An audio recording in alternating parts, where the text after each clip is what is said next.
My name is Shivam Shukla and today I am here to give a short speech on coronavirus of my English project. So let's begin.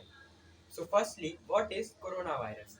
It is an infectious disease that was first discovered in Wuhan city, China, December 2020. This virus has spread more than 100 countries in the world.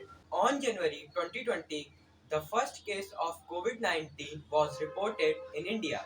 It is a pandemic disease. Many people died due to this disease. Some of the common symptoms of coronavirus are cough, fever, difficulty in breathing, or loss of taste or smell. Now, how COVID-19 spreads?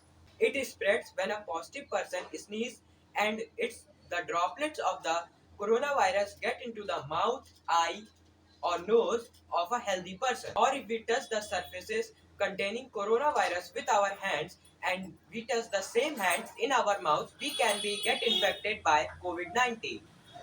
So at last, what precautions must be taken to prevent coronavirus?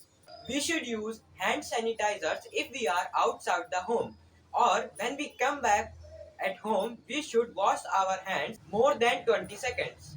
We must wear a mask while going outside. We should maintain social distancing, and if possible, we should stay at home. Stay home, stay safe. Thank you.